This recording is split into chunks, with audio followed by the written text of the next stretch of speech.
Hey y'all, my name is Tamara Andress. I am your Fit and Faith podcast host, and I am pumped to be here. Just me, no words, no scripts, no intros, no outros.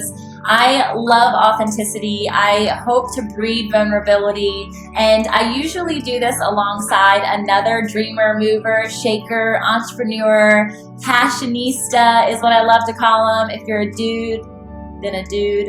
But I am loving just coming together in community with other people to share their high and low stories, to share their journeys to comeback, because I believe ultimately that's where God would have us. He would have us on the mountaintop. And even though we learn a ton in the pit and in the valley, God would want us right now, especially in this season of life, in this time of our culture, to shine. And so here I am. I want to teach you how to shine. I want to be alongside you when you get your glow. I want to catapult you into your calling, whatever that is. So this isn't a fitness podcast. This is not a religious banter, though we preach Jesus all day long. And this is not just about nutrition or health or wealth, though I like some green, and I know you do too. It's not okay for us to not be okay with talking about all of these things in unison. You guys, we don't just need a mental health podcast. We don't just need a fitness podcast. We don't just need a religious, spiritual podcast. It needs to blend. This is what Fit and Faith is all about. It's all about creating alignment, connectivity. It's about pursuing your wholeness and claiming it over your life and over the lives of the loved ones that you have around you in your community. So thank you for tuning in. I would love to get to know you more. You can like, review, subscribe, whatever it is. Send me an email, DM me. It's me. I have an amazing team alongside me, but you guys are getting me for now. So enjoy. I'm so pumped to have a coffee conversation with you, is what I love to call them. Don't have my coffee right now, but I have it in my system, as you can see. All the love. Let's do this together and keep going for your dreams, y'all. We are so excited to welcome this lovely woman to my side who, if you're listening podcast, you don't get to see that she's wearing yellow, which is one of my favorite colors. I love the word, and I've kind of claimed it as my own, illuminate. And I feel like since we've had the opportunity to meet each other, which is really only a few months ago, you have had the capacity of illuminating my life. And maybe unknowingly, but I feel like every time you're around, there's just this sense of peace. There's this sense of intentionality in you showing up. And I feel like a lot of people don't have that. I feel like it's a constant just go, go, go, go, and ever evolving, like spinning cycle of this is what I have to do. Let's get through the day. And I know you're a mom, and I know you're a wife, and I know you have your own business, and I know you're doing all the things like everybody else. Mm-hmm. But when you come to a table, if you come anywhere that I've been with you, you are present. And I'm just really grateful for that, and something that I want to be better at myself. Wow, thank you. Thank you for that. And it's interesting that it aligns so perfectly in your aura and your being with what path God has put you on recently. Mm-hmm. So I just would love for you, by the way, this is Angela. Hi. I'd love for you to introduce yourself and kind of start wherever you feel led to where you are now, who you are, and all the things. All the things. All the things. We want all the things. Oh, okay. So I'm Angela Ianni, and I'm a life coach, and I specialize in helping mothers that are struggling with anxiety and depression find a sense of peace and joy in their life, and hopefully a little bit of clarity. Yeah. And I right now coach using an 8-week Overcoming Overwhelm program. So I use that with my one-on-one coaching clients. But then I've also founded the Overcoming Overwhelm support group on Facebook, which now I think has like 109 members. That's awesome. And it's just this beautiful community of women that are going through some sort of crisis or overwhelm in their life. And it's a place for us to come together and kind of lean on each other. Yeah. Because no matter what you're going through, and I feel especially this for women, is we are so pressured to move past it, get through it, and just get done what needs to get done. So we wind up hiding our struggles from others. That's so true. Especially with the pressure from social media. Yeah. And I definitely felt that. Yeah. I mean, I had a lot of struggle in my life, and I hid from it. I ran from it. So that's why I created this whole business around these women. Yeah. Because I just had a heart for, I guess, the former version of myself. Yes. And I never wanted anybody to be in that space again. Yeah. I feel like that's why, God uses all things, right? Mm-hmm. And you hear that all the time and you're like, what does that even mean? Until you've gone through something really hard. Right. And you're like sitting in the midst of the muck and you're like, why is this happening to me? Why am I here? How did I get here? Why do I feel this way? Why did this person do this? Why did I lose this person? And even still that God uses all things, and you're sitting there completely hopeless, usually completely overwhelmed. And you can't see past the fog of the moment. Mm-hmm. And it's always the hindsight 2020 experience where you realize, oh, this is how he used it. Oh, this is why I went through that. And oftentimes it has nothing to do with us. Mm-hmm. And that part is really hard to conceptualize when you're in the middle of all the emotion, because you think, why me, poor me, all of the me. And if we could just take a time out in the valley to step outside of ourselves and realize that it's not about us, that would be so helpful. And yet we forget. Because every other thing just floods us, and emotion is a real thing. You can't turn that off, especially as women. We know that. Yeah. And we aren't supposed to suppress those things. They're allowed to be brought to the table. They're allowed to be opened up, and don't pack them in like a can of worms and hide them in the closet, because eventually they're going to come out. Mm-hmm. And not in a pretty way. No, not usually. No. I've never seen it done prettily. I would like to see that scenario. There's no movie made about that yet. The pretty can of worms. I don't think it exists. No. But if we could just understand that at that time, and I would hope that people going through your course will then have that better that better sense of self-identity and self-worth, that the next trial that they do approach, they can at least look at it from a different lens. And that is the entire goal. And everyone I've worked with has been able to come out on the other side of it with just a completely different way of looking at life in general. Yeah. And, like you were saying, when you're in the midst of it, it's just mm-hmm. Oh my God, this sucks so bad. Yeah.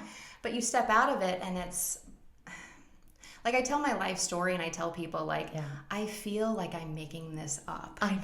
Because there is so much that has happened that I could really just crutch on that for the rest of my life and use that as my excuse to just be a miserable person. Yeah. And when you look back on it and you see God's hand basically boot camping me through life and so getting me ready for this journey that I'm on to help all of these other women, it's okay, God. Yep. All that's cool. Yep. I'm good with every bit of it. It does. It makes it seem so minuscule. Yeah. And yet so important. Yes. Right? Because now it's your calling.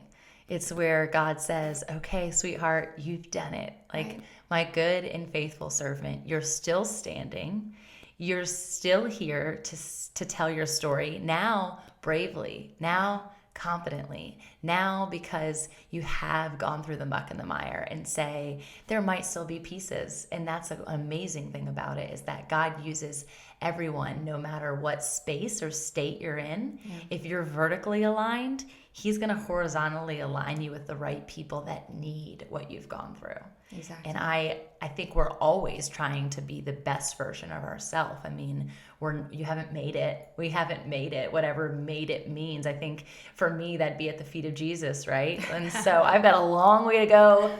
Praise the Lord for that. I've got babies. I need to be here for a long time, but I'm not ready for that. So that means I can't be stagnant. I've got to continue to grow into what more trials that will come my way, because it's not over.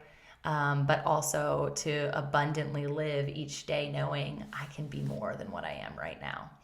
Well, right. And the other side of that is, as leaders for other women in our community, we can only lead I can only coach as far as I've come. Oh, that's good. So I've got to keep coming. Yes. And that's whatever good. rawness and pain and things that I have that I've yet to overcome or I've yet to deal with. Yeah. And there's still things Of course. daily that I'm learning about myself, mostly from my 4-year-old, That's good. that I need to work on. Yeah. And I'm grateful for those opportunities, because every time I see a piece that needs fixed, it just shows me that's one more thing that I can help somebody else with once I get this conquered. Yeah, that's really good.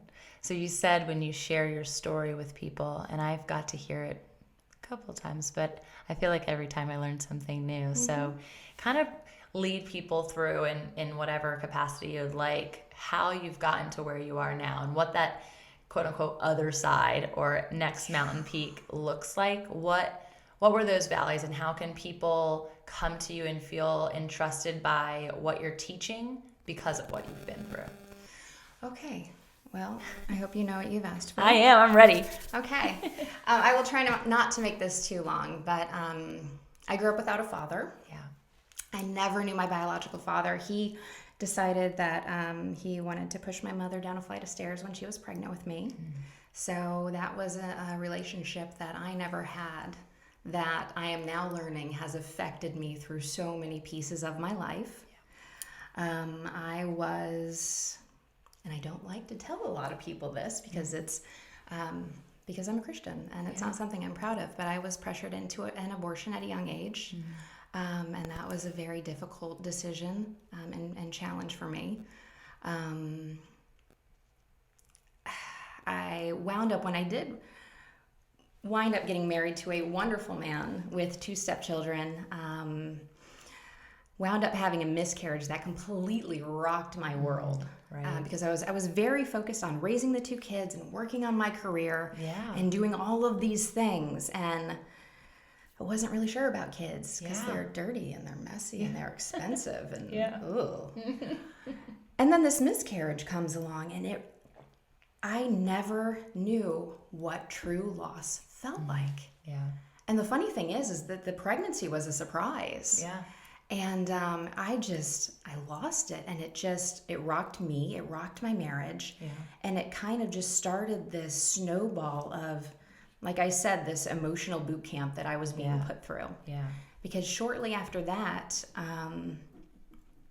oh God, you don't even know about the physical issues. I don't. Like I said, every time it's another onion layer, and I feel the same way for my podcast listeners. It is. So I'm excited about that. So there was I had a myomectomy, which was a C-section for a tumor. Okay. I wound up having a couple of cysts, doing some exploratory surgery. They found out that I had endometriosis. And I don't know if you've ever had a tumor removed, but they don't lift it out of you beautifully like a baby. They carve it out of you. Yeah, it's on you. It's formed to you. It's sorry if I'm being too graphic, but the recovery for this is much different. Yeah. And I was basically told after that because of the amount of scar tissue and the endometriosis and all of the female issues I was having, coupled with a LEEP procedure from a cancer scare on my cervix, that I may not be able to have children and I should get started immediately. And I freaked out over that, of course. Yeah. But I think that was God, like, getting my heart ready for bringing Eleanor into existence, because I fought that for a long time. Yeah. Anyway, after that, we had to deal with the death of both of our mothers. Both from cancer, both on hospice, both died in my front living room. Oh my gosh. Yeah. What was the overlap time of that? 6 years. Wow. And the first one was Stephen's mother. That was, she was in our home for 8 weeks and died the Sunday before Christmas.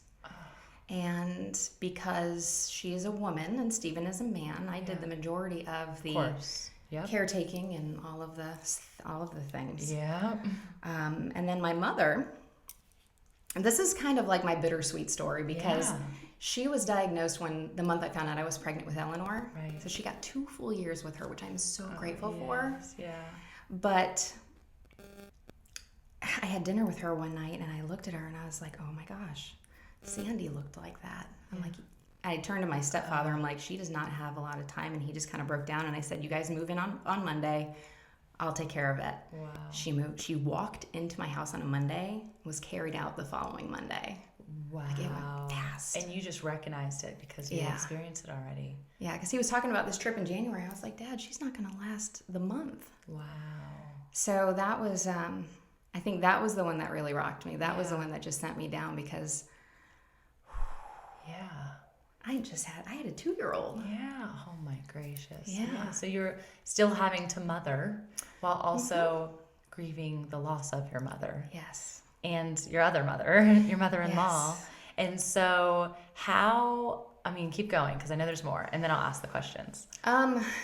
A long story short, my like I said, I didn't address my grief. I didn't acknowledge it. I hid from it. I ran from it. I used every toxic coping method known to man. Sure.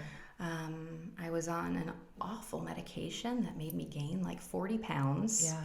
And I decided that a bottle of wine every night was an okay way to grieve. Yeah. And turns out when you have a toddler, that's not the okay way to grieve. Yeah. Yeah. So it was a struggle. I wound up in the midst of all of somewhere in this. Yeah. I lost a 6-figure income due to layoffs, and then started working for a startup, working 24 hours a day, traveling a lot, which caused even more stress in my marriage. And it came to a point where I started having panic attacks, and like I couldn't breathe. Like my chest just tightened up on me. And I would break out into these crying fits, like driving. Oh my gracious. And it was like, I have never experienced like anything lower than that. And I'm just like, what is wrong with me? Why am I doing this? Yeah. And, it's funny, the paths that you wind up taking to pull you out of things. Yes. Or should I say the path that God takes to get you there? Yeah.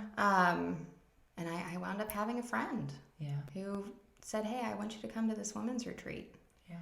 And it was one of the most dynamic things I had ever experienced. And I think I cried through almost the whole thing. And I had such a breakthrough. And I just feel like God spoke to me like that entire retreat. Wow. And just slowly but surely, I started being put in front of women that were giving me the resources and the encouragement and recommending people and recommending books and recommending things. And all of a sudden I'm like, okay, this is cool. Yeah. By the way, I quit the startup somewhere in there too. Yeah. So I'm jobless. Right. And trying to rebuild my life. Yeah. And somebody pulled me to the side and said, Ange, like, you need to be a coach. Wow. I would hire you. Wow. And I'm like, I'm a train wreck. Like, who's gonna hire me? What are you talking about? And I thought this person was insane. Oh, wow. And it was just the seed that I needed. Yeah. And as I kept growing and kept healing and kept doing all of the things I needed to do, and thank God, healing my marriage and rekindling my relationship with my children and all of the other relationships I had abandoned. It just kind of grew, like outside of me. Gosh. And I started doing these things, and I'm like, this is not me. I am not really entrepreneurial. I don't know what the heck I'm doing. I guess I'll figure it out.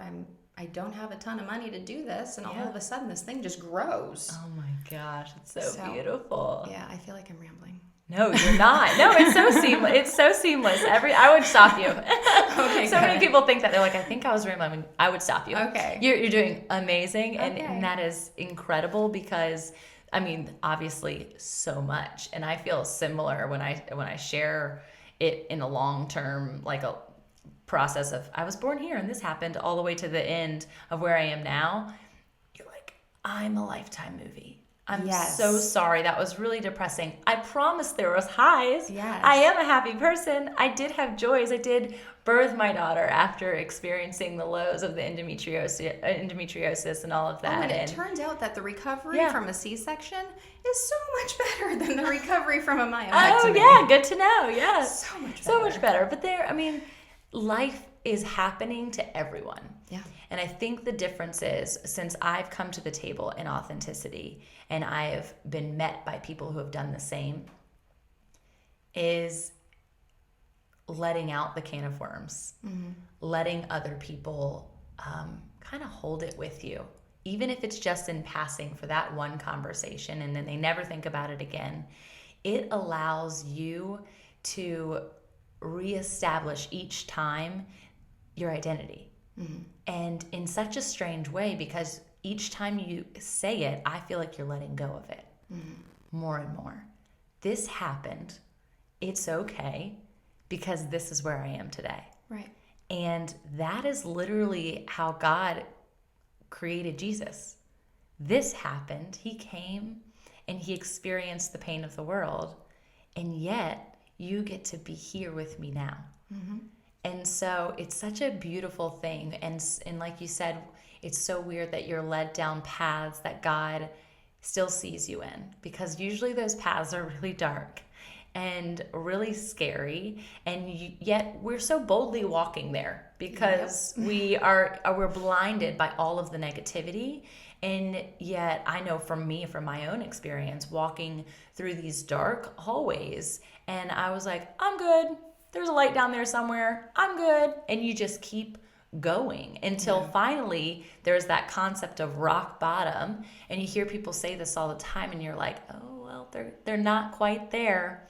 They haven't hit rock bottom yet, but the situation they're going in is horrible. And they can't see past the black hole that they're in. And yet they're somehow, some way, they think that there's a light. But I really believe that the light comes when we surrender and we are able to finally see wherever that place is that God picks you up. Because just like that retreat where like you were at the bottom, and just one little thing that urged you into somewhere positive, even though you're in this pit, that one step of like faith or hope is what led you now to the space of allowing other people to find freedom in the dark. And so I love that. That's my whole like heart behind Illumination, is that I feel like society's living in the dark. Oh, absolutely. And we have the ability to live in the light, to be in the light. And I full circle back to my summer loving self. Like, I just love the sun. And it's not about worshiping the sun, being in like tan mode. Like, I wear my hat now because I know what happens to my freckles when I do it otherwise. But it's that space of like, you can be here and be joyous as well. And yet sometimes people fear the light because they're feeling like they're going to be exposed. So share with me, when you're experiencing and walking people through overcoming their overwhelm, the part of authenticity in that and the importance of that, but also like that fine line of like exposure and not letting them feel shame at the same time that they're exposing. Well, and I think that's a huge part of the healing process is getting there without the shame and without the embarrassment. And I mean, obviously, I just said it. There are still some things in my life that I'm not proud of. But I'm learning to make my peace with them. And in that process, there is I've got to show up. My client has to show up. And we've got to get to that place together where we trust each other. And which is why I prefer to do all my meetings either via Zoom or FaceTime or face-to-face, because I want to look you in the eye. And I want to know, are you really talking to me? Or are you playing on your phone? Are you really talking to me and telling me the truth? Or are you doing a lot of this and, no. Like, that's not... You're paying me to like pull you through something. So it's like I always tell my clients, I'm not your friend. I'm not your mom. I'm not going to sugarcoat it. And I'm not going to blow smoke up your rear end and tell you that you're going to be fine, because right now you're not fine. And you've got to be honest with me and honest with yourself. So there's a lot of assessments and a lot of a lot of aha moments that we go through. Yeah, that's awesome. Yeah. It's scary. It I is. remember when I first went to my therapist, and we've talked about therapy a lot on the podcast because I think that there needs to just be a chain broken off of that word and the concept of what, and I think I love that it's now being altered to coach. It's the same thing. But I'll call you coach. So my coach, the first time I went to my coach, and I sat on that other couch, I was in one of those places. I was still in the pit. I was still there. And I could recognize where I needed to go, but I was still digging my heels. Like, this is not going to be easy. And I remember not being authentic with her. And she fed me. She blew smoke up my butt in the sense of she was feeding me only what she knew, to be truthful. And so, of course, what she was saying put more fuel in my fire because it was a lie. And I remember leaving, sharing the information with my husband, and him like cocking his head to one side and being like, I don't think that that's what she said. I'm like, no, it's exactly what she said. And I felt just privileged and entitled in that moment, though knowing at my core that wasn't what I should have done. Right. And so I walked around for the next week until the next coaching appointment, sat on, and we actually changed therapists because he was like, I don't really feel like that's right. And so after the next one, I was more authentic, and I still felt like she was giving me the wrong advice. And that's the thing, is you're not going to find the people always that are the right fit for you. Right. So I love that you're saying like you want them to trust you just as much as you're trusting them. Right. So it was my third therapist that I went to. And I remember being so uncomfortable. And Gary and I were sitting together at this point, and I didn't want to unopen, I didn't want to surface all of the things that I knew were inside of me that my husband had never heard. And it is the worst thing, but I knew if I didn't, I'm going to stay in this place. And it was a painful place. And so the therapist I did not like, we left, and Gary was like, I love her. She's great. And I'm like, I do not like her. She looks at you the whole time. All the defense mechanisms, right? Red flag, red flag, red flag. And finally, it was when I surrendered, and I was like, you know what? I can't fight anymore. I don't even know what I'm fighting against. I don't even know what I'm fighting for. All I know is that I have 2 babies at home. I have this studly man who wants to make my marriage better than it ever has been, and yet I am just digging my heels in because I'm stubborn, which I get from my lovely parents, and I've always taken as a good thing, a prideful thing. Yeah. And so when I finally released it, and I feel like that's the place of turn, that's the place where you can't wait for your client to get to, right?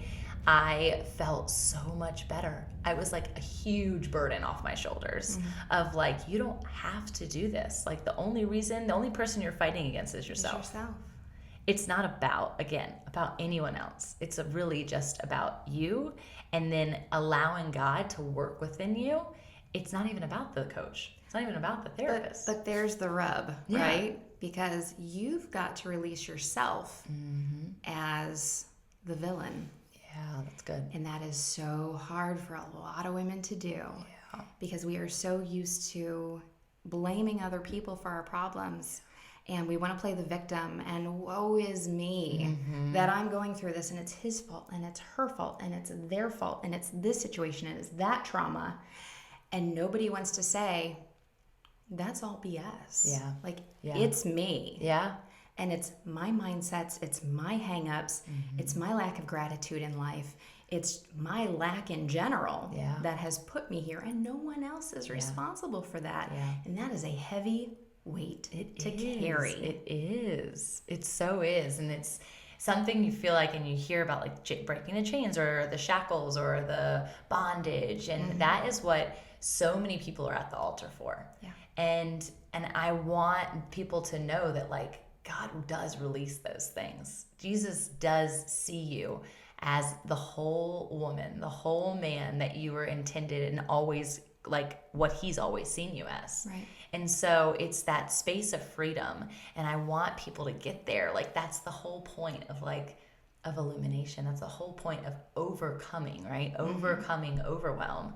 And I'm so thankful that there's a resource like what you're doing for people, and even just the Facebook group. That is a free, no strings attached. No strings attached. Come and lean on each other. And you provide almost daily lives, which is incredible. And I have a lot of fun with them. It's so cool. I feel like initially when we talked, you were like, I'm not going to do that. I'm not very comfortable in that. And you are so good at them. Yeah, well, I had somebody pressure me through it, and finally I'm just like, okay, I hear ya. I keep getting yelled at by everybody about these stupid live videos. Yep. And so now I enjoy it. Yes. And it's almost kind of like a rush, and you get on there and it's like, ooh, what do we get to talk about today? This is so much fun. And people are gonna like my comments. And right. I don't know if you saw, I even did one. I was literally in the tub with a green face mask on, and I'm like, I haven't done my live today. Where's my phone? We're going to do a live from the bathtub. We're going to talk about self-care. So good. That's so good. And again, so important, because when you stand in a space of shame or overwhelm, the last thing that you feel like you can do is to take care of yourself. Yes. You feel, and I feel and felt that I had to please everyone else. I had to make sure that I righted all the wrongs before I could ever worry about myself. Because how can you be selfish when you've already known that you've been selfish for so long? And so how could I do that? How could I also take care of myself? I too quit my job in order to do so, and literally just to fall at the feet of Jesus and to just pursue him, because I had nothing else going for me at the time other than my children and my husband. And so how do people who cannot quit their job and practice self-care and self-love in the midst of overwhelm, how can they do that? What are some practical ways? It's got to start with a mindset. Yeah. And understanding that if you're not taking care of yourself, how the heck are you going to take care of anyone else? Yeah. If you feel, and I mean, I was in that state of depression where I didn't even want to take a shower. Yeah. I didn't want to get out of bed. Yeah. It was gross. Yeah. It was awful. And you've got to look at yourself and say, I am better than this. Yeah. My husband deserves better. My children deserve better. I deserve, no matter what I've done, I deserve better. I am worthy of taking care of myself. And you're right, there's a lot of guilt attached to self-care. Yeah. We feel like, is it okay if I go for a pedicure? Yes. And it's like, well, I shouldn't have to feel like I need to ask permission to go take care of myself. Yeah. Or you feel guilty because you went and got a massage or got a facial. But there are so many things that we put aside that would really help us, physically and mentally. And it makes me sad that women are in that state of mind that either they're not worth it or there's more important things to do. Yeah. And you are the most important thing you need to do because look at everything you've got to do. Right. And it's like when you look at it from that perspective, it's like, oh, okay, that makes a lot of sense. It does. Yeah. It does. It's the concept of the overflow, right? And so if we are trying to pour out of a pitcher that's empty into everybody else's cups that we're constantly filling, including our toddlers and our husband when they're sick and when they're healthy, and then everyone else that relies on you, your moms, for instance, I'm sure other family members flock to you in need of comfort and fixing after that happened. It's where's the drop? I mean, you got nothing left. How are you supposed to pour into other people? And you're always last. And we do it innately, and honestly, I think without thinking about it. And so now how we need to put ourselves first in not a selfish way, but in a selfless way, because if you're filled, that overflow, you don't have to stand with an empty pitcher. Those people get to be like, wow, how does she abundantly give of herself all the time? How is she always wearing that space of joy when I know she's going through a lot of stuff? And people ask me that all the time. I've had friends, and similar, it reminded me when you said that you were going through all of these things and you could have chosen any path, right? And alcohol was a choice at the time. And I have that runs through my family as a problem. And so I could easily pick up the bottle, and I could easily, run to being a shopaholic again, or I could easily run and do a bunch of negative things. And honestly, a lot of my friends, and they've told me this, like, I wouldn't like say anything to you. I would probably just be like, hey, you deserve that. Like, yes, go have a bottle of wine. Yes, go on a week-long vacation by yourself. Yes, they would encourage me. Yes, go shopping if that like makes you feel better because you're going through so much crap. But that's not encouraging self-love. That's not encouraging self-care. That is a negative way of doing that. And there are many ways to self-love negatively. So when we talk about that, we don't mean to go eat all the things because you're loving yourself. No, health and like that healthy mindset and that healthy body and that healthy spiritual being that is that full, space of alignment is not the things that are not good for you. It's the abundant overflow. It's the bath when you're tired. And it's the book that you really have been wanting to read for a really long time, but you never make time for. It's the run that you keep putting off that you really want to do. It's the finding the healthy times and the healthy things that aren't going to negatively affect anything. Right. Yes, the cookie's really good. But is the cookie going to make you feel better later? Is it working you towards the goal that you want when it comes to your body image? Probably not. Well, and that's a really great litmus test, right? Yeah. So I'm empty. Yeah.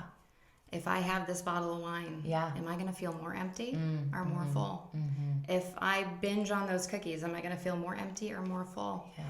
If I get a nice long bath and give myself a full body scrub and I give myself a pedicure and a face mask, am I going to feel more empty or more full? Yeah, that's good. And that's a really good way of, what am I really doing to myself? Yeah.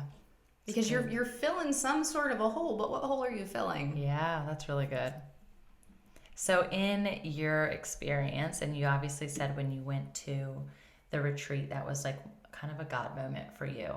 As you continued to heal and walk through even where you are now, how does your spiritual self play into your mental and physical well-being? Oh, that's easy. Gratitude. And that's one of the biggest pieces that I work on with my clients is a gratitude practice. Yeah. And we work on affirmations and gratitude prayer and gratitude journaling and everything coming from a place of gratitude and being grateful and looking for opportunities because, and this is going to sound silly to some people, but God is always looking for ways to fill you. Yeah. And you've got to identify them, even in the smallest of ways. Yeah. And to the point where if I get a parking spot up front, I'm like, thank you, Jesus. I love that. I did not have to drag my toddler all the way 20 parking spots back. Thank you for thinking of me today and giving me that front parking spot. Just the little things where it's like if you get, oh wow, I'm getting the last slice of cheese in the fridge. I'm like, thank you, Jesus.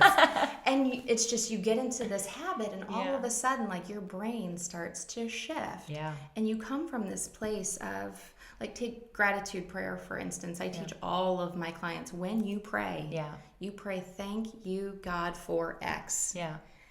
And you're basically speaking things into existence. Yes. So I tell them, I said, you never ask for God.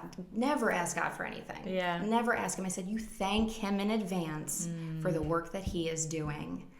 And it takes your prayers out of a place of desperation. So good. Which so many of us pray from a place of, God, help me. God, I need you. God, I want. God, I have to have. God, you have to fix. Mm-hmm. God doesn't have to do anything. That's so good. And we take it to, God, I thank you for the work you're doing in my life. I thank you for the work you're doing in my husband. I thank you for giving me the words when I'm speaking to this client, or thank you for guiding my path as I'm driving my daughter to school. Yeah. And God, I thank you for this delay in traffic because I know there is something you are keeping me from that I need to be held back from. Right. And I don't always know what it is. Yeah. And that's the great thing about this life is the book is written. Yeah. We're not going to know every page and every word, and that's where faith comes in. Yeah, absolutely. And really saying, God, thank you. I don't know everything, but you do. Yeah. And I am so grateful that you are here and I am safe. Yeah. And I think safety is such a hard thing for us to feel sometimes, but no matter where you are, you're safe because you're protected by him. That's good. It's really good. I definitely feel like I walked through and still am walking through a space of not feeling fully safe. And I went through a season where I didn't even feel safe in my own home. And one, because of lies that were implanted. And two, when the lies were then healed, then feeling like people knew where I was and like they were coming in, like inward. And like that is such a scary place to be. And it makes me think of like, imagine these kids that we were just talking about from the sex trafficking, from the Safe House Project. Like, that's only a minuscule expression of fear and unsafety in comparison to those situations of sex trafficking. And yet it still can be deafening and silencing and blinding, because if you step into any negative emotion or any negative mindset that is not of God, which fear and unsafety would be, you become what that is, and it will leave you stifling for everything else that you're doing. And so knowing that, okay, this is a potential, this could happen, but not standing in the fact that that could happen, but instead thanking him for it not happening. I love like that. It's just simple. It's so simple that if we can switch. Yeah, well, you said something really important. You said when you step into that space, you are stepping into it. You're choosing to experience fear and to experience whatever that negative emotion is, because your emotion come from your thoughts, which are 100% optional and chosen by you. Yes. The only thing that is not is your circumstances. Yeah. But how you think about those circumstances and ultimately how you feel, that's all a choice. Yeah. And I can choose to think one thing and be a victim. Right. Or I can choose to think another thing and say, you know what, I'm sick of feeling this Satan. way. Today, I'm going to be strong and I'm going to step into my power and say, no, not today. Yep. I want something different. I want to feel differently, and I want to set a better example for my daughter and my husband and everyone around me, because I have that choice. Yeah, absolutely. I get to be and how this. Powerful is that? Like, Incredibly. It's like so it's freeing. It was such a light bulb moment for me that, wow. Yes. I chose that. All of that crap I was feeling, the crying fits and the panic, I chose that. Yeah. It was my thoughts that I chose. It's so good. It's so true. And it really is. And it's a matter of perspective, because you can watch two people going through the exact same thing, and based on how they choose to perceive the exact same thing, they're living two different lives. Right. And you're like, oh no, what happened to that person? What happened to that person? And they're like, how'd that person do that? It was mindset. Exactly. It was perspective. It was the choice that they woke up with every day, and they said, today I'm going to step this way. And little by little, they went from the same exact point to totally opposite ends. Bingo. Healthy and not healthy. Yeah, I just had this conversation with my husband like 2 days ago. Really? I was like, hey, do you believe in karma? Yeah. And it kind of shifted into, whether good karma versus bad karma, and how it's all perception. Yeah. And I said, look at my life. Yeah. I could look at my life and say, oh my God, what karma God did I piss off? Sure. Or I could look at my life and say, wow, look what I went through to polish and shine me into this person I am today, so I can carry this and help other women. Yeah. And that's fabulous. Yeah. And I can choose to look at all that stuff as like, oh, that's some pretty good karma. I was chosen to go through that boot camp so I could do this really awesome job. Yeah. I love boot camp. I've never heard it phrased in that way. And Well, I'm a veteran. Yeah, no, that's true. Okay, so that makes a difference. And you went actually through boot camp, because I'm thinking of like burn boot camp, and I'm like, I don't like to do some of the exercises that they make, but that's a totally different thing as a veteran. Yeah, I got to go through the gas chamber twice. Oh, wow. It was fabulous. Oh, wow. So, Perspective.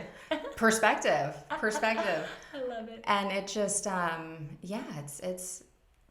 But even your sailors going through boot camp, it's like, oh, this sucks. Oh, this is awful. Yeah, but look what it's preparing you for. Yeah. Like, look what you get to do. You get to go sail the 7 seas and go see all these countries and serve your country and wear this awesome uniform, and like there's so much pride and amazingness involved in it. Yeah. Like, how could you ever complain about something as silly and stupid and short term as boot camp? Yeah, so good.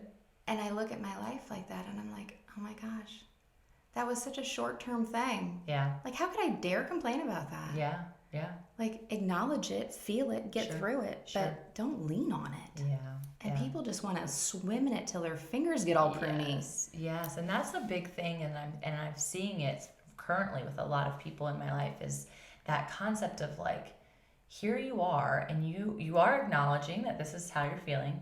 You do know that portions of that are choices, because I feel like some people think that it's not a choice, it's just an overcome. What would you do for somebody who can't see as easily as the mindset shift or the perspective change, or you're choosing to feel that way? Like, well, what do you do? I really haven't had a lot of people who come, when someone comes to me and they want to work with me, typically it's because they understand what they're going to go through, and they know there's work involved. So I've yet to come across somebody who is just dead set on, I'm going to be stuck in this. Yeah. Usually I can hear that when I'm having my initial calls with them, and just be like, it doesn't sound like we're going to be a fit, because they're already fighting. And if you're coming with an open heart and an open mind, and you know that there's going to be some mindset work, and we're going to work on what is broken. Yeah. And like, your story's great. Yeah. That's wonderful. I really don't care about your past. Yeah. I don't. Yeah. I want to know where you are right now and how I can move you forward, because we're not going to focus on the past. Like, the past is what got you here, and this is not a good place. Yeah. Yeah. So as little as we can focus on that. That's awesome. Then that's, where are you? Yeah. Do you really want to be there? How committed are you to being here? Because you just paid me to help you. Why are you wasting your money if you don't want to do the work? Yeah. I love that. I started this off with like, she's so peaceful and calm. And now I'm hearing it like, oh yeah, there's the tiger claws. Come on. I mean, people need that. Yes. Because I was just sitting at lunch earlier with a friend, and she was talking about how women often, and not every woman, but we at the table, we're talking about how we're fixers. And like, when somebody comes broken, like, we want to fix it. And yet we know that we're in connection with the one who heals, and the one who fixes, and the one who actually restores. And yet we still sometimes pick up our own broken mess, and we are like, let me build this Lego tower, because I can do it. I know how to do it. I know where it goes. And yet it falls apart because the foundation isn't there. And so I love that you're willing to just be like, no, don't put the effort in for that, because that's not going to work. And so people, I know, I'm like literally thinking of people in my head right now. You will get their information before you leave today. That I want these women and men. There's so many men that are broken in the same thing, but I know your heart is for women. Is get out of the muck and the mire. It is possible. It's quicksand. And it will suck you in. But you have the ability, just like in the movies when they're like, oh, it's quicksand.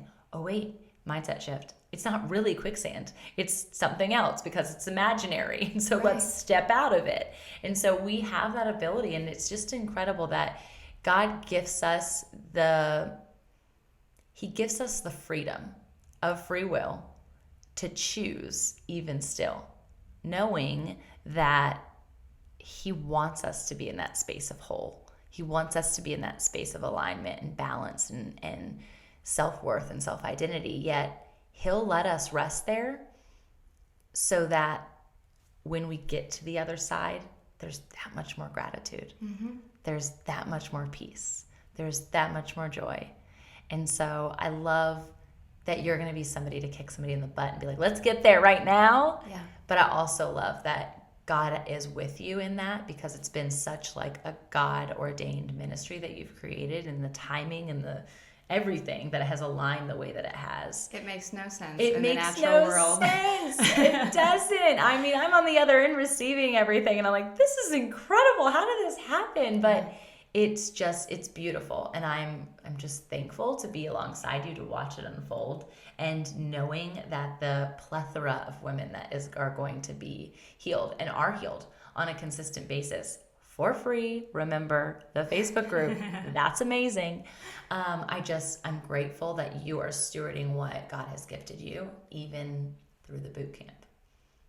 Thank you. Yeah, I'm grateful for that, and I'm excited to see where it goes. Yeah, and it's funny you mentioned therapy, because I was starting to think back to, like, I even had some really awful therapists. Yeah. And I had one literally tell me, oh, you're not an alcoholic, you're just in grief. See? And I'm like, oh, wow. They're covering it up. It's just like, I don't get that. I was speechless. Like, I almost fell off the couch. Yes. I'm like, I cannot believe you just said this to me. This will be my last session with you. Thank you so Well, much. it's interesting because it wasn't alcohol for me, but it was a similar thing where she validated my horrible response to pressure and negativity and pointed the fingers away from me.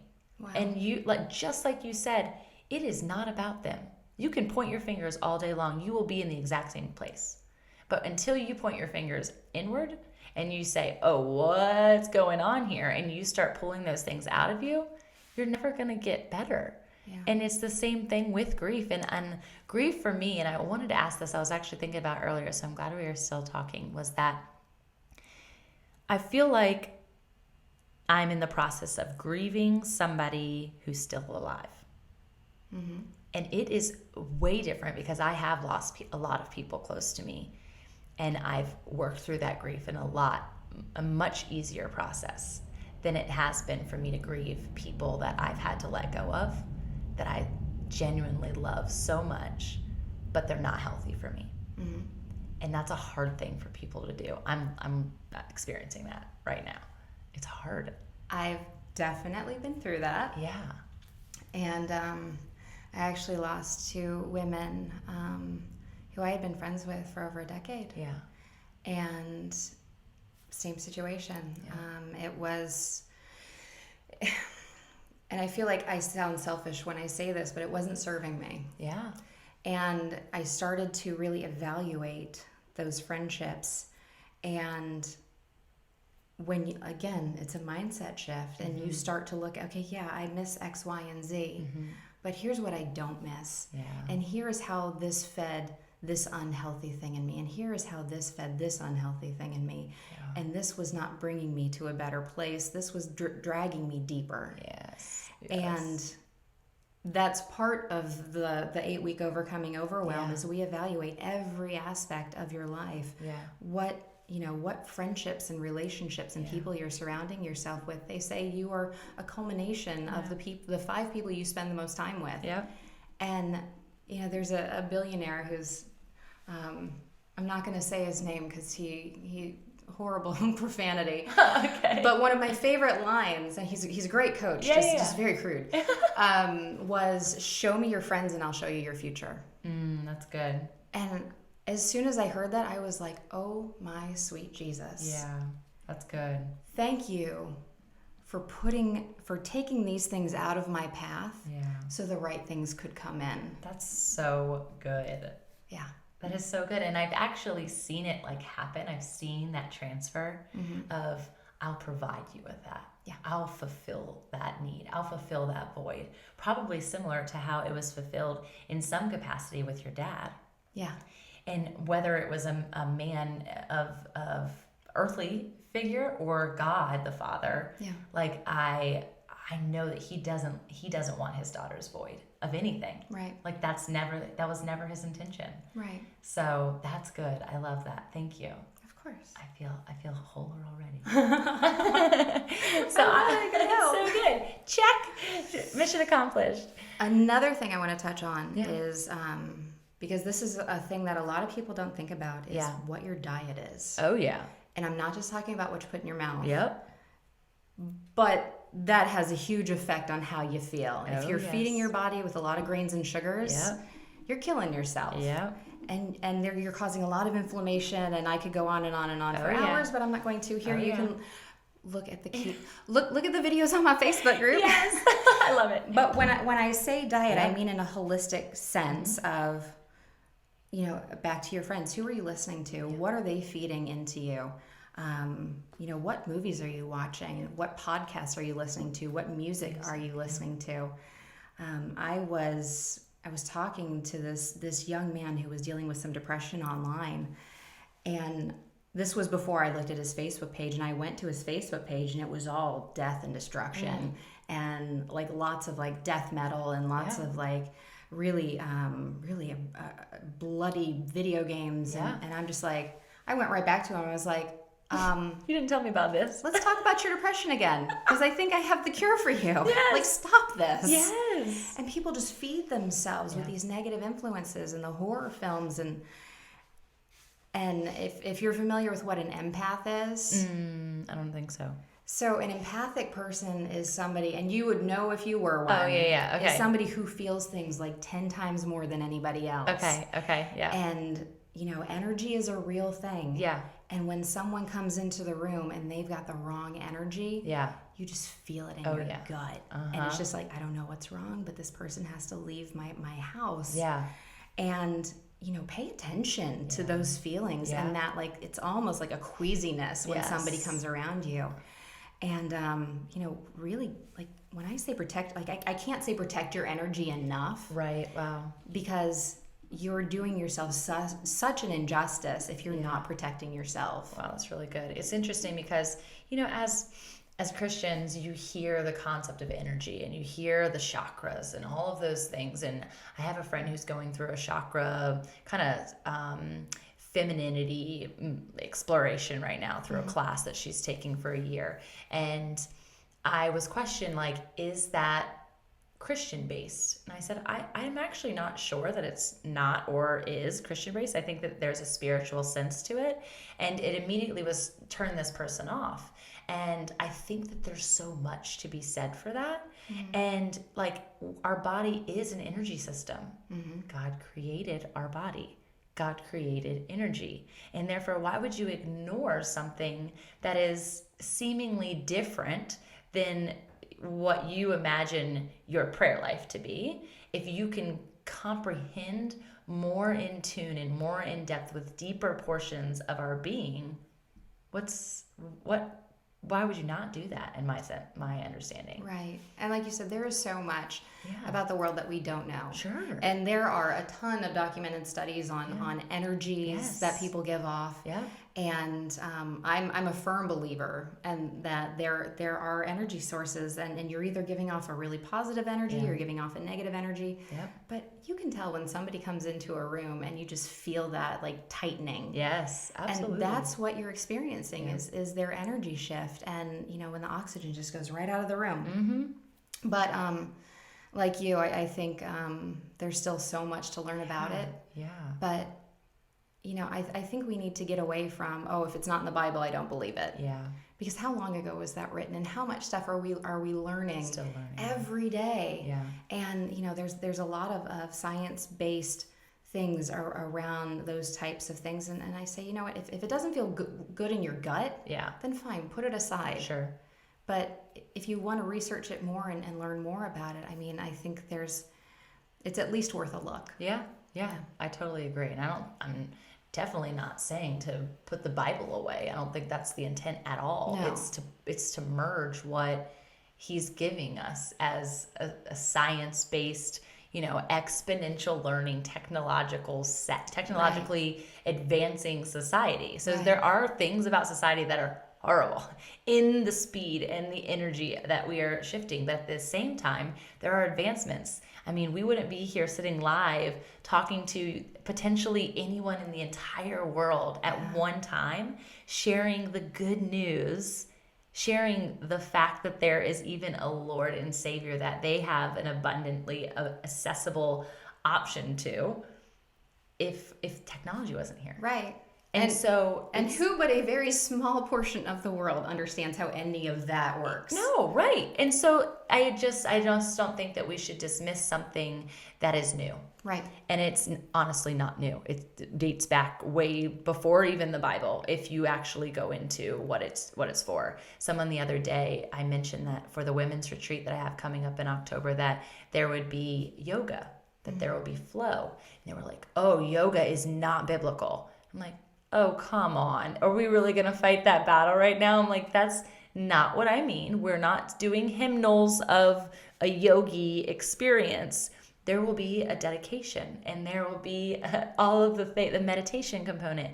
But we're meditating on like the Word of God. We're meditating on His ability to provide peace, His comfort, there's just so much more. And I just feel like people are closed-minded.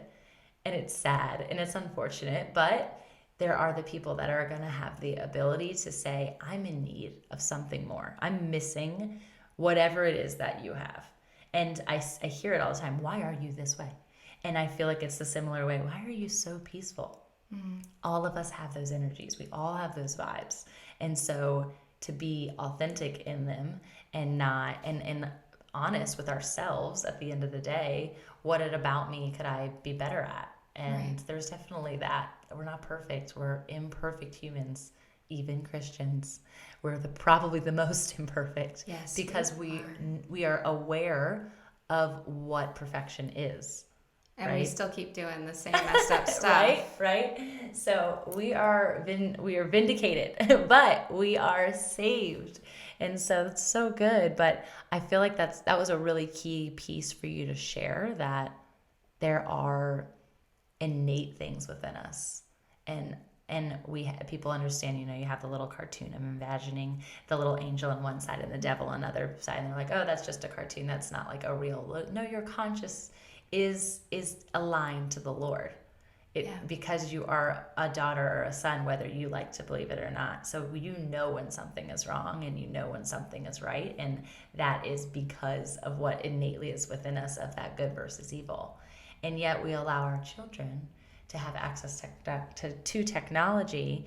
And why my son is really drawn towards shooting and fighting and all the things, and it drives me bananas. And I know there's supposedly some innate masculine diagnosis of they're protectors and hunters and gatherers and all those things. I'm really biting my tongue right now. But my son is not going to sit in front of that. Yeah. And he gets so mad at me. But it's not bad. It's a Lego fighting game. I'm like, it's still fighting, buddy. Still aggression. I don't need you to do that. There's so many other things. If you want to do Legos, I'm all for Legos. You can build all day long. I will buy the app that you can build the coolest Lego fort, tower, whatever it is. But there's not going to be that. Yeah. It's so unfortunate. So 2 things. Yeah. And I'm just going to make a quick plug for one of my favorite books, The Female Brain. Okay. And it talks about the vast differences between men and women, and how in utero, the men's brains, I think they once the male body is identified, the brain part of communication and affection shrinks, and sexuality and aggression grow. Interesting. And it's documented scientific, this is a definite difference between men and women. And there are so many illuminating points in this book. I wish every woman would read The Female Brain. Okay. Amazing. The other piece with the Lego thing. Yeah. Totally on your side with that. Because I firmly believe in X breeds X. Mm-hmm. And if you're taking in aggression, you're expelling aggression. Yeah. What you put out into the universe, or what you take into yourself, it's going to multiply, it's going to grow. Yeah. And when you put out negativity, you're writing negativity, you're speaking negativity, you're texting negativity, or you're watching something aggressive or something violent. Yeah. It's going to grow. Yeah. It's going to breed. Yeah. And it's going to fester, and it's going to cause chaos and strife in your life. And that's one of the reasons that I push gratitude journaling so much with my clients, because I don't want you to journal what happened to you. Yeah. I don't want one negative word to go down on that paper, because negativity breeds negativity. Yeah. We're writing down nothing but gratitude and positivity. Wow, that's good. Yeah. I thought of, as you were saying, the X breeds X and all of that, again, because we had talked about Safe House earlier, was that the Game of Thrones, and how when we were having that conversation around Safe House, that the Game of Thrones like stopped the soft porn industry by like 15% consumption when it came out, and it maintained that. And when it goes off, you see the influx in the soft porn industry, which is fueling the sex trafficking industry, because X breeds X, and eventually it'll grow. So these people who think that like watching this, and if you're a Game of Thrones lover, like, I apologize in advance, but this is just how I feel from my own personal experience, is that it's breeding more than you think it is. And if you walk into a room and you were to see the sex scene on, and it was, or the rape scene on, and you didn't know the context of it, what do you think that person is watching? Right. Probably pornography. Right. And you're going to, whoa, would you let your child watch that with you? Definitely not. Right. And so if their feeble brain can't handle it, why do you think you're any better? Why do you think you're any more grown? Like, we're not masterminds of our own subconscious to say that we're strong enough. I can watch this and nothing more will come of it. Well, more is coming of it, because now it's leading to, I want more. Game of Thrones is over, heaven forbid. Where are these people turning for their soft porn? Oh, when is the prequel? Right? Yeah. So I love the word diet, and I love that it's so much more than what we feed our stomach. It's everything from what you put on your body, what you clean your house with, to what you fuel your mind with, and your eyes are seeing on a consistent basis. I had to completely, if you will, detox my social media. I had to take away any person that was posting, even if they were women, that were just like kind of promiscuity of any sort. And I had to like reclaim my visual sense as I scroll, because we're all guilty of it. And I didn't want to see that. I don't need to see your thong. I don't need to see your cleavage. And I'm not saying that I don't wear a skimpy bathing suit when I'm with my husband on vacation. That's not the point. Different. It's just the way that you're doing it, and the way that you're promoting your femininity. Right. And I have a friend, same friend that I was talking about earlier, yours truly portraiture. I will tag her and plug her here. She's a new friend, and she does boudoir photography.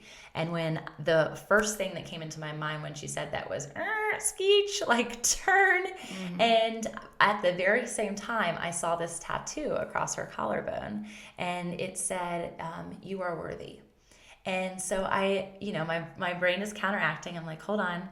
This meets this. Tell me more. And so I just was open. I was present in the moment, and I wanted to hear more. And I'm like, tell me more about this and how that meets what you're doing.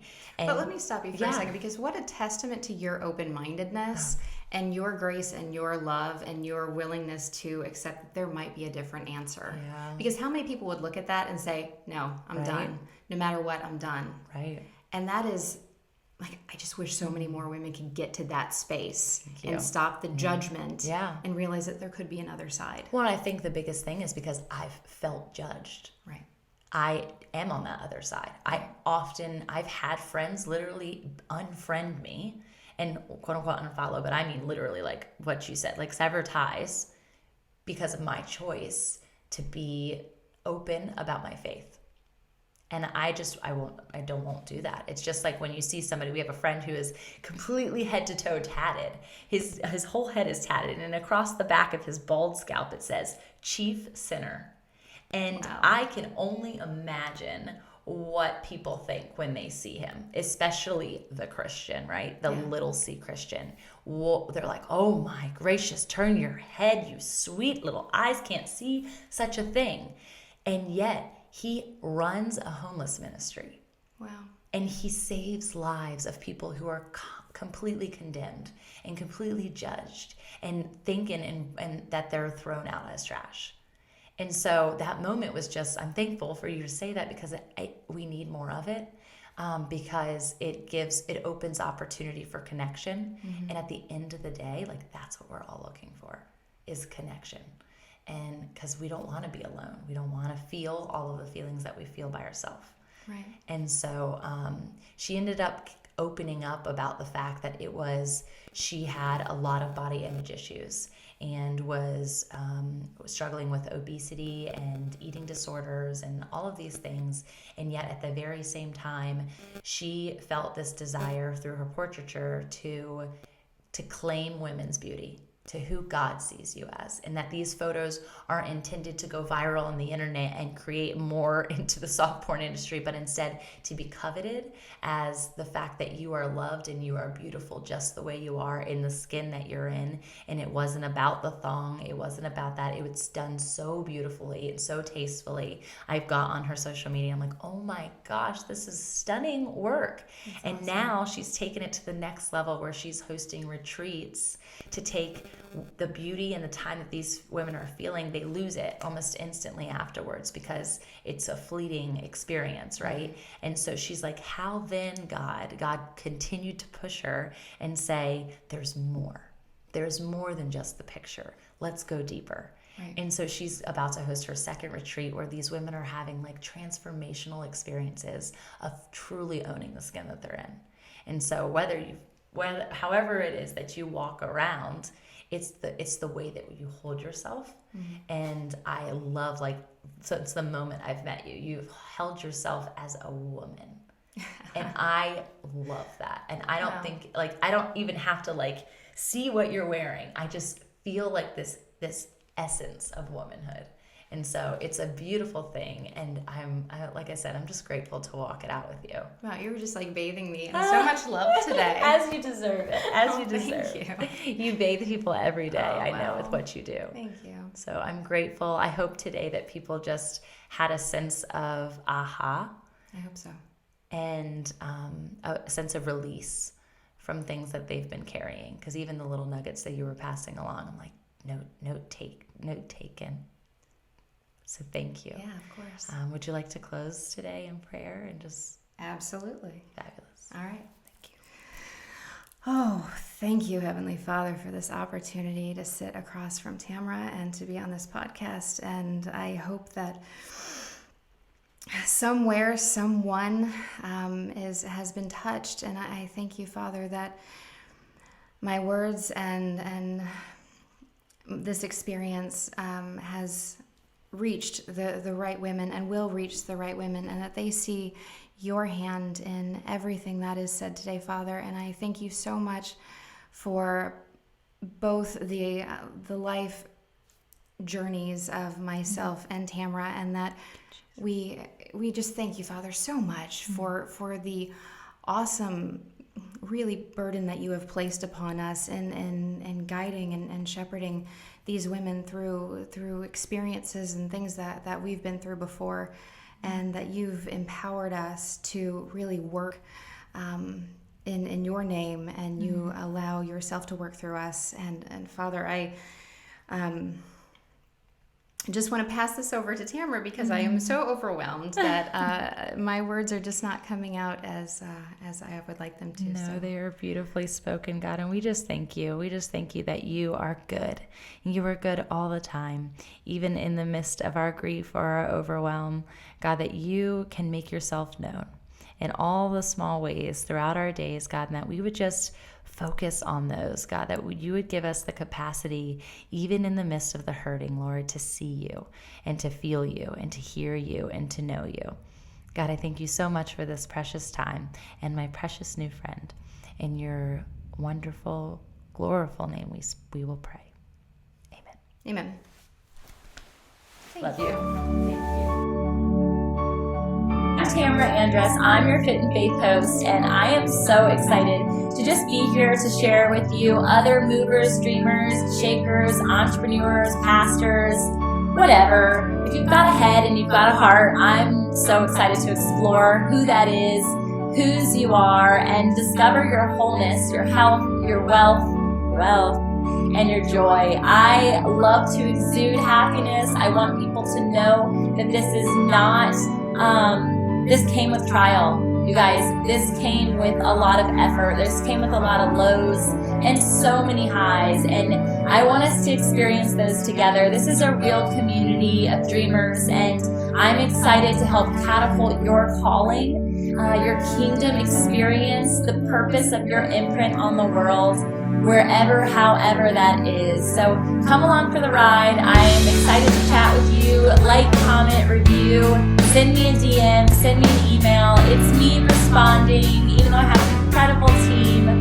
And so I'm just excited to get to know you. Let's connect, let's create community, and let's walk in our calling.